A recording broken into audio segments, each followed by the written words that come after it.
Yo, what's up, Gifted family? I know it's been a minute. Yo, I didn't post in so long, but start off, I definitely hope everybody is doing great. Hope everybody is having an amazing day. Of course, hope everybody is staying safe as well. But let's get into the video. Of course, just wanted to talk about what happened. Why I've been going so long. A lot of you already know what happened. And then a lot of you may not have known what happened, but the ones that do and the ones that don't, I'm just getting like a full breakdown like what happened the day of. So it's like about 2.5 weeks ago. Got off of work, and of course, like I always do, head home. Just taking I-4. And those of you that live in Florida or visited Florida or whatever, know I-4, Interstate 4 is probably one of the worst places to ever drive in the country. The traffic is horrible, and then everybody down here, either Florida drivers can't drive, or everybody's texting and driving, or the tourists just can't drive because they have nowhere or no clue where they're going, you know. But yeah, about 2.5 weeks ago, I got into a motorcycle accident. And what happened was I merged onto I-4, and it's a spot on I-4 where the lanes changed from 3 lanes to 4 lanes. And of course, as I'm merging on the I-4, I start to get over, of course, making my way towards left, the fast lane, because traffic is coming on. It's turning to 4 lanes, so I was like, let me get out the way. I don't want to be close to people merging on the traffic, you know, merging on to the interstate. So what really happened was I put on my blinker to go into the far left lane, the fast lane. I looked over, you know, checked my blind spot, just like you're in the car, make sure I'm good to go over. See the car pass me, she going past me, looked at her, she was already in front of me. Start to make my way over, and as I made my way over, for some reason, like I got halfway there, and she just like slammed on brakes. So before I can even fully get in the lane, for some odd reason, the lady slammed on brakes, and of course my bike just hit this right back side of her car, and before you know it, the bike is losing control. I'm losing control, you know, the first time ever I lost control of my bike like that, and the bike just locked up on me, and it flipped. So when I say flip, like it literally flipped, and I just can remember, you know, going through my head, it's like, yo, I'm about to die, because I flipped, and I just remember flying through the air, and you know, looking down at the ground. And those of you know, like I-4 is crowded, it's busy, and I was like, man, either I'm about to die on impact or somebody's about to hit me. And I just know at that moment, I'm like, all right, well, I lived a good life, 25 years, you know. And of course I hit the ground, my bike go over me and hit the ground, and start bouncing and rolling. My left side of my head hit the ground twice. Good thing I had my helmet on. I was about the scars that's healing up now on my arms, legs, and stomach, and everywhere else. I got scars literally everywhere. Probably should have had my jacket on as well. And I was wearing shorts that day, but in Florida, everybody knows it's summertime, and it's super, super hot. So of course I didn't want to wear a jacket. Also too, guys, I'm out on a trail, so that's the reason why I'm like super sweaty. So don't judge me for that. But anyway, yeah, I flipped, I was rolling and bouncing, all scraped up, everything. When I say like my knees, especially my left knee, was crazy, like blood everywhere, skin everywhere. You literally see the tissue, nasty. But besides that point, you know, I'm bouncing and rolling. At this point, I go from like all the way to the left side, mind you, it's 4 lanes now, all the way to the right. So I literally skid the bike all the way outside, like on the right shoulder.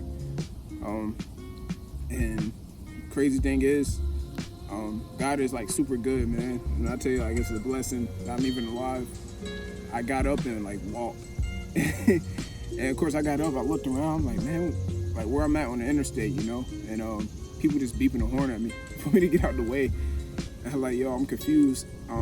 But you know, it's these 4 gentlemen that were super, super nice that got out their cars, that seen it. Actually, the guy that I was originally behind when I was switching lanes. The older guy, he got out of his car and helped me. And then 3 other guys, the road ranger that was there, he helped me. And another 2 guys, and they were, checking on me, making sure I was good. And then they helped move my bike out, completely out of the road. And then an officer, a sheriff, she just merged onto I-4, from the 4 lanes. And she seen it, so she instantly pulled over and helped me, took me to a car. And at that moment, I'm about to pass out. And also, at that moment, everybody's looking to see that the lady stopped. So looking around, and I see her car. She was driving a Kia, like a Kia Sorento, like a burgundy one. I know cars, so I knew that one, like, from shape and everything. And because my sister has the same car. So we seen her like a half a mile out the road. She pulled over for a second. She got out her car and like got to the back of it and literally got in her car and took off again. And like took off. Nobody seen her. And when I got to the hospital, I asked the state trooper, when I got there, I was like, hey, did the lady come? Like, yeah, we got into an accident.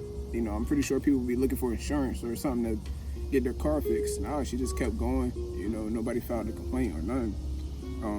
I guess she knew, like, yeah, it's my fault. I don't know what she's texting or whatever. But for some reason, she slammed on brakes, so I don't know if she meant to do it. I was always taught to see the good in people, so I hope somebody wouldn't, purposely, try to hurt anybody on purpose, especially, a biker that is exposed to everything. But let's fast forward again. So I'm at the back of the sheriff car after she helped me, got to the car, and at this moment I'm starting to pass out. I'm getting dizzy, all of the pain starting to set in because the adrenaline's starting to go down. And the EMTs were pretty quick to get there. When they got there, they, of course, hooked me up to everything. One of the stretchers, a flat board, had a neck brace. I was all messed up. They had to cut my shirt off, of course, because I couldn't take it off. I couldn't lift my shoulder, and I had scars all over me. So I really couldn't get it off, especially on my shoulder. The shoulder is really bad. So they took me to the hospital. And of course, with Corona going on, the hospital, the section where they had me at, they had to move it because Corona going on pretty much took everywhere else. So it took up the kids center, the pediatric center, and I actually liked it. It made me feel like a kid. But I really wanted a sticker. The lady didn't give me a sticker, but yeah, at that point, I was in the hospital for probably like 4 or 5 hours, and of course, I called my mom the first thing when I actually got into the accident. I talked to my siblings and all, and then they took all of the X-rays, and CAT scans, make sure everything was okay. So thank God, it's crazy, nothing is broken, but I do have lung and like rib damage. Of course, I got asthma, so I already had lung damage. But it just intensified a lot more. Shoulders and crazy pain. I couldn't honestly be truthfully like up front with you guys. After everything kind of happened, I've been in so much pain. I'm still in the pain, but not as crazy bad as it was. But like I'm literally still in so much pain. But that time after the accident, I literally couldn't move. Could barely do anything for myself. Like I was in the bed for like the whole first week and a half. Honestly, like can't move. I could barely walk. So I'm out now at the trail, walking so I can try to get my legs back because I could barely still bend them. After walking a little bit, my legs and everything gets weak. Shoulder still messed up. I don't have any strength in it. The most I could do is I did like 5 push-ups. I've been testing it. So at first I did like 3, and then the most I did was like 5. So I'm making progress with that. That's crazy because I can usually like knock out 50 straight out the back. So one thing I do realize is the process. It's like everything before. Like when I was working out with this real estate, whatever. It's a process. As long as you're making progress to your process, everything will be straight. I'm just honestly so grateful and blessed to still be here and still be alive. God is like so good. And I mean by that, like this bracelet I have on, I had a few other ones on, but of course I got this one on now. But this bracelet is Philippians 4:13, and if you don't know that scripture, it goes, "I can do all things through Christ who strengthens me." When I got into the accident, all my other bracelets popped off. Literally, like I had like 3 other bracelets on, and the other bracelets popped off, and that one stayed on. The watch I had on, the G-Shock, I had a G-Shock since I was like a junior or sophomore in high school. Still works. It's all scraped up and broken up, but it still works somehow too. But yeah, you know, God was definitely looking over me. He definitely was there to shield me and be my protector during that time of me being, you know, down, and her being open to anything. And you know, the whole time as I'm sitting in my room and, you know, couldn't move, you know, staring at the window or whatever, got a lot of time to think, a lot of time to reflect. Actually, before I was sitting in my room, when I was sitting just in, you know, on that stretcher, looking at the ceiling of the ambulance as they're taking me to the hospital, sitting there thinking like, yo, I'm super blessed. And like to this day, I still have flashbacks, like literally every single day. And I know that's not gonna go away for a while, but every day I have like flashbacks in my head of the accident, or me flying through the air, or, you know, hitting her car, whatever. Like that would literally just pop up in my head when I see things. And you know, God is just like really good, because I thought I was gonna die.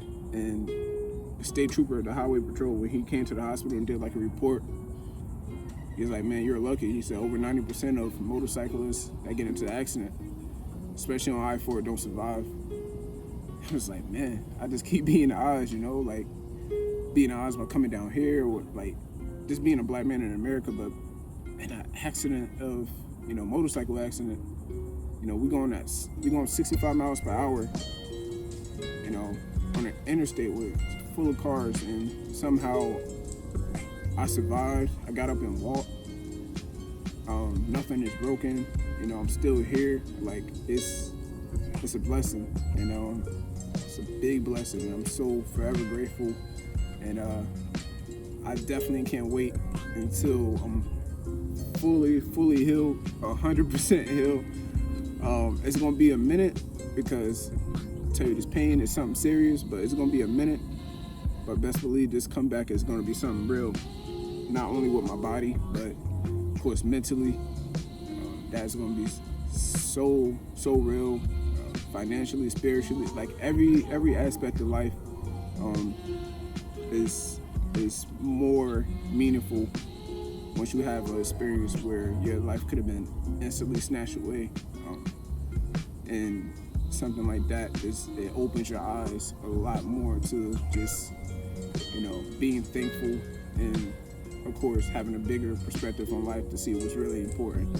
And a lot of people don't understand it, because a lot of people never been through certain situations where they could have just, you know, passed away. But something like that, I thank God for, you know, allowing me to see another day. With that being said, guys, I love you guys. If you have any questions, of course, or you want to go do something or whatever, of course, hit me up. I love you guys. Thank you for everybody that's checking on me. That's been checking on me. Everybody's, you know, is a real one. Shout out to Jack, my boy Jack, came to the hospital, and, you know, right when it happened. Shout out to my family for sure, my mom, my little brother. Shout out to my boy Steven. Like everybody that's just been there helping me. Like everybody. I truly appreciate you guys from the bottom of my heart. Like you don't understand. It means a lot. But remember, guys, it's be blessed. I love you guys. Get the family, and peace.